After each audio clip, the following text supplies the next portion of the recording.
Good evening and welcome to Ignite News on 6 at 6. It's Wednesday, November 19th, 2025. I'm Rihanna Nikram. Thanks for joining us. Here are the headlines. Public Works Minister Juan Edgil says the East Coast Railway Embankment Road extension is moving ahead quickly and should be finished within a year, easing traffic and boosting connectivity along the corridor. President Ali is set to receive the Georgetown Drainage Upgrade Report after consultations where residents repeatedly stress the long-term maintenance must match the scale of the new improvements. UG has named 9 remarkable leaders, including 2 of Ghana's top businessmen, as the 2025 honorary doctorate recipients. And as the world observes International Men's Day, experts and officials are urging greater support for men's physical, social, and mental well-being. The extension of the East Coast Railway Embankment Road into a 4-lane highway is expected to be completed within a year, Minister of Public Works Juan Edgil has indicated. Speaking on the most recent episode of the Starting Point podcast, the minister provided detailed insights into major projects, which are expected to be completed by the administration by 2030. He noted that the project, when completed, will significantly ease the flow of traffic along the East Coast. When the whole thing is open up, you know what's going to happen on the East Coast? You're going to have 4 lanes on the regular East Coast Road. Yeah. You're going to have 4 lanes on the railway embankment. And all the way out to Enmore, you're going to have 4 lanes with a continuation of Aubrey Barker. Okay. So you could imagine 12 lanes of traffic being available to people in the next couple of years. This one on the railway embankment should be closed up within a year or so. The minister also provided an update on the Ogle Eccles Road link and how it benefits commuters and traders as far as the East Coast. The Ogle Eccles interlink, we have started moving that from Eccles to Providence with an intention of moving it all the way out to the highway. So people who are moving sand and loom and aggregate to the East Coast don't have to come around all the rest of it. There's going to, so you have 12 lanes on the East Bank. You've got several lanes on the East Coast. It's going to just be fantastic. Just recently, President Dr. Irfan Ali noted works on the East Coast Demerara Road Expansion Project are progressing rapidly. Phase 2 of the U.S. $192 million project focuses on extension of the railway embankment road into 4 lanes from Sheriff Street to Orange-Nassau, extension of the main East Coast roadway from Orange-Nassau to Mahaika, and rehabilitation of the existing East Coast Demerara Road from Belfield to Orange-Nassau, which will allow for additional lanes. It also includes the construction of 48 bridges and 22 culverts, and another bridge across the Hope Canal. Guyanese women and youth, along with their Caribbean counterparts, are the center of a major new push to build a stronger, more resilient regional agri-food system. CARICOM, with support from the Government of New Zealand, has launched a CARICOM Boost, Women and Youth in Agriculture project, a transformative initiative aimed at strengthening food security, building climate resilience, and empowering the next generation of agricultural leaders. Sean Bowe, Program Manager for Agricultural and Agro-Industrial Development at the CARICOM Secretariat, says the project supports CARICOM's broader goal of cutting the region's food import bill by 25%. We're looking to reduce the region's food import bill. So we're putting our money where our mouth is and we're walking the talk. We're getting it moving. So all the crops that will be targeted, it won't be the traditional crop that we already have enough of. It's the niche crops, it's the new crops that are imported a lot that we want to put inside there. So that's the specialty vegetables, the specialty fruits, berries, so on and so forth, that we do import a lot of. We consume a lot of, whether it's in tourism, whether it's in national domestic use. That is what we're targeting, because not only we see them being important in reducing our food bill, but they're high value crops. So there might be low volumes, but they're high value. Boost will be rolled out in 10 member states, including Guyana, Belize, Dominica, Grenada, Haiti, Jamaica, Montserrat, St. Lucia, St. Vincent and the Grenadines, and Suriname. Key deliverables include 47 shade houses, 15 solar-powered cold storage units, and new post-harvest crates to improve handling, storage, and preservation. The 188 beneficiaries will also receive targeted support and training to strengthen their agribusiness ventures. We're putting you into a business, so you'll understand what it is to do your packaging, your marketing, your customer service, your production cycle. Added to that, we'll be providing a business development officer to the beneficiaries for a period of 6 months. This business development officer will help with how it is that they'll do the packaging, how they'll do the marketing, identifying the customers, setting up the systems, the accounts, the receivables, the distribution, the logistics. So it's a different approach we're using, an exciting approach. Together, these interventions aim to transform livelihoods, boost production, and bring the region closer to the goal of greater food independence. President Ali will soon receive the final report on the Georgetown Drainage Improvement Project, as the National Drainage Task Force has completed its round of public consultations. The last meetings were held last evening with residents of constituencies 12, 14, and 9. Over the past 2 weeks, the team engaged more than 50 communities across 15 constituencies. The outreach was led by Housing Minister Colin Crowell, Minister Vanessa Ben, and Head of the National Drainage and Irrigation Authority, Lionel Wordsworth. Officials stressed that upgraded drainage must be supported by strong partnerships and long-term maintenance, a concern consistently raised by residents during the final consultations. We firstly need to be our brother's keeper, because the government cannot be spending a lot of money to get things done and people are not making their contribution to preserving and having these things kept how they should be kept. And I think it starts with us. We have to look at the man in the mirror and have questions for him. Yo, are you willing to continue what is being started? For me, we just should not just clean the community once a year. It should be maintained. And if it's maintained, we will have results once it is maintained. Maintenance program, set up various groups within the communities, let them contribute. So maintaining the state of cleanliness and beautification. According to NDIA, Georgetown's aging drainage network is overstretched by rapid development and heavier rainfall, making this upgrade urgent. The initiative is part of a broader effort to modernize and better protect the capital. When returned, University of Ghana honors top Guyanese businessmen and cultural icons. Crime in Region 6 drops dramatically ahead of the holidays, and men's wellness takes center stage on International Men's Day. Fuel it up and drive, super 95. Fuel it up and drive, super 95. Protect your fuel system, boy. High mileage and performance, boy. Guy Oil's Super 95 gasoline gives you more reasons to drive and is available at 56 service stations nationwide. For affordable price, high performance, and high mileage, choose Guy Oil's Super 95 gasoline. Fuel it up and drive. Welcome back. The University of Ghana has announced its 2025 honorary doctorate recipients. Two of Ghana's leading businessmen have been conferred with the University of Ghana's highest honor, joining 7 other distinguished Guyanese achievers as recipients of the institution's 2025 honorary doctorates. This year's honorees reflect excellence across business, sport, engineering, diplomacy, literature, music, agriculture, and education, embodying the university's commitment to national pride and regional development. Among them is Komal Samru, Executive Chairman of Demar Distillers Limited, recognized for 5 decades of leadership that transformed DDL into a global brand.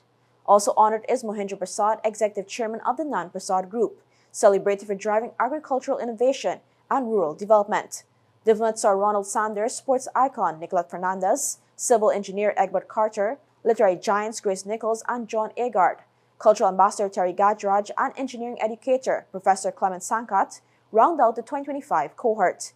The awards will be conferred across UG's convocation ceremonies from tomorrow, November 20th, to Saturday, the 22nd, where more than 3,700 students will graduate from 180 programs. Region 6 has recorded a 61% decrease in serious crimes between January and October 2025 compared to last year. When we look at the total, it's 186 in 2024, and we had 72 as of 2025. Clearance rates have also improved, rising from 49% last year to 94.4% this year, thanks in part to older cases being solved. So we have in a higher percentage of clear-up rate in 2025, and that being that said, is that we have some cold cases being solved also by the detective in Region 6. So the 61% is a huge effort by the region in terms of degrees of all category of crime. Murder cases fell from 11 to 9, with detectives achieving a 100% clearance rate. Robberies on their arms dropped by 29%. Robbery with violence declined by 83%. And burglary and break-ins fell sharply. Rape cases also dropped by 56%. Domestic violence remains a focus, with 131 reports this year, while noise nuisance complaints continue to rise, reaching 239. With the holidays approaching, Commander Bacchus says the Christmas policing plan will keep patrols high and the community safe. The need for stronger support of the physical, social, and psychosocial well-being of men in Guyana was re-emphasized earlier today on the occasion of International Men's Day. The calls came as Rotary Club of Stabroek, Men on a Mission, Bro Code, and Woodlands Hospital collaborated to host a men's wellness symposium at the Hermanson Lodge, Georgetown.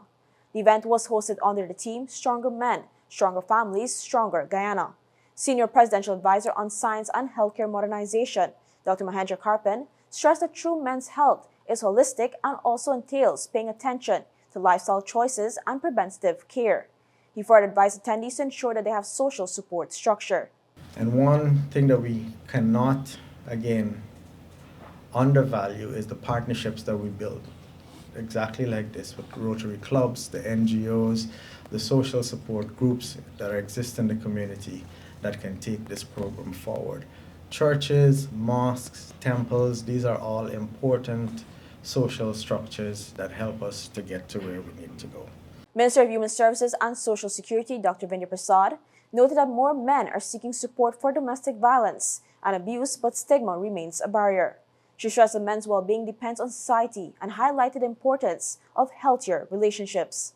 That is why next year you will see us rolling out something that we have been working on, and today I'm going to hand over the policy focused on men called Bridging the Gap that was introduced this year to Guyana, and within it has something called the Partner Assault Relationship Program.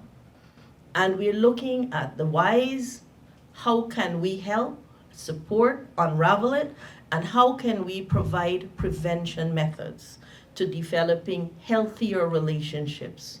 Attendees also benefited from free health information, testing, and screenings on the sidelines of the event. The Universal Church has removed one of its pastors following a confrontation earlier this week on Charlotte Street between the clergyman and a driver over a disputed parking spot. The clash had already prompted City Hall to remove illegal no parking signs from the area. Engineers from the City Engineers Department were dispatched after reports of encumbrances on the city parapet in front of the church. Officials confirmed that all unauthorized items were removed the same day. City Engineer Culverin Venture reminded the public that no permission is granted for signs or obstructions on city parapets, roadways, or public spaces, urging compliance with municipal regulations. Today, Universal Church President and Pastor Dilip Chand Bekkari issued a statement apologizing to the public. I'm here to sincerely and deeply apologize on behalf of the Universal Church, of the Kingdom of God, on behalf of all the pastors, assistant, members, and all those who believed in us. And due to his misconduct and bad behavior, for this reason, the board of the Universal Church here in Guyana has come to an agreement that this pastor has been disqualified from being a pastor here in Guyana. Bekkari emphasized that the incident does not reflect the church's values, and the leadership acted to preserve the institution's integrity. When we come back, Guyana's rugby teams expressed gratitude to the government as they head to Trinidad. Khaleesi Smith claims broad as the Islamic Games, and ECLAC advises the Caribbean to shift away from U.S. trade. Your business is built on hard work, vision, and the drive to succeed. At GBTI, we understand what it takes to grow. That's why we offer Grow, a small business service designed to help your business expand, adapt, and reach its full potential. From new opportunities to new milestones, we're here to support you every step of the way. Grow from GBTI. Progress starts here. You're watching Night News on 6 at 6. Thanks for staying with us. Ghana's rugby teams are heading to Trinidad for the Rugby America's North Sevens Championships. It is the first time in nearly a decade that a female national team will be competing. President of the Ghana Rugby Football Union, Ryan Day, says the milestone is possible thanks to the direct government support. I must say thank you to the government of Guyana and both ministers, Minister Jacobs and Minister Ramson, for putting the effort out there to help us to get, especially our female team out there. Their help for us is tangible and intangible. They also praised recent upgrades at the National Park, including installation of floodlights, repairs to the washrooms, and the government's commitment to creating a dedicated rugby training space, all of which, he says, have strengthened the sports foundation. We have promised from the president and ministers to have what we've been longing for, I think, since the sport has emerged, is a place to call our own. And I know as long as the president makes a promise, he always fulfills it. So I'm sure by New Year we will have an area to call our own. Expressing confidence in both the men's and women's team, they believes Ghana is well positioned for a strong showing at this year's Round Sevens, which runs from November 21st to 23rd at the Larry Gomes Stadium in Arima. Both teams are well where they need to be to produce champions, and this is one of the biggest tournaments that we have yearly. So we're going to 8 SBC series as long as we win. The women and the men have a chance to go to the Central Caribbean Games. So I think with the blend for the females, with the blend of youth and experience, and for the males with the blend of experience with the amount of youth that we have as well, we have the combination that we need. The stakes are high. Winners of both the men's Tier 1 and women's divisions will secure a coveted spot on the World Rugby Sevens pathway, placing qualification for major international tournaments firmly within reach. Ghana is celebrating its first medal of the Islamic Solidarity Games after sprinter Khaleesa Smith stormed to bronze in the women's 100-meter final in Riyadh, Saudi Arabia. Running at the Prince Faisal bin Fahad Stadium, Smith clocked 11.59 seconds, just outside her season's best of 11.45, but strong enough to secure a podium finish in a fiercely competitive field. Her medal followed a confident earlier performance, winning her heat in 11.62 seconds to book her place in the final. She finished behind Bahrain, who won gold in 11.17, and Cameroon, who secured silver in 11.38. Ghana's momentum continued on the track as national standout Ali Abrams advanced to the women's 400-meter final, placing third in her heat with a time of 53.01 seconds. She will run from lane 8 in the medal showdown, aiming to get closer to her season best of 51.36. On the men's side, 200-meter sprinters Noel Holder and Robert Marcus weren't able to advance, clocking 21.25 and 21.93 seconds respectively. But Ghana's medal hopes remain alive, with the men's 4x100-meter relay team set to contest the final from lane 2. Another New Zealand-West Indies clash, another last-over heartbreaker for the Caribbean side. Despite a brilliant unbeaten 109 from Captain Shea Hope that carried West Indies to 247 for 9 in a rain-reduced 34-over match, New Zealand snatched a 5-wicket victory to seal the series 2-0. West Indies were in control for long spells, especially when New Zealand slipped to 194 for 5, still needing 54 from 29 balls. But Mitchell Santner turned the chase on his head. With 40 needed off 18, he blasted Matthew Ford for 18 runs in 1 over. Then continued assault with big hits off Shamar Springer. The pressure told in the final over when Jaden Seals delivered a costly chest-high no ball, allowing Ton Latham and Santner to close out the chase with 3 balls to spare. Earlier, Devon Conway and Rachin Ravindra steadied New Zealand with a 106-run stand, while Hope's masterclass featuring 13 fours and 4 sixes rescued West Indies from 130 for 6 to a competitive total. But for the third match in a row on this tour, the decisive moments belonged to New Zealand, who extended a dominant home ODI streak to 11 straight series wins. In the region, trade in Latin America and the Caribbean is still expected to grow this year, but countries must urgently diversify their trade partners. That's according to a new report from the UN's Economic Commission for Latin America and the Caribbean, ECLAC, which warns the region is entering a new era of weaponized interdependence as U.S. trade policy hardens. Despite broad U.S. tariff hikes since February, the region faces an average effective rate of 10%, lower than many of Washington's major Asian trading partners. As a result, exports from Latin America and the Caribbean are projected to rise by 5% in 2025, with services exports growing by 8%. But ECLAC says uncertainty around U.S. policy has already pushed foreign investment down by more than half. The report urges governments to deepen ties with partners such as China, the European Union, India, and the Association of Southeast Asian Nations, while strengthening regional integration to protect growth and sharpen competitiveness.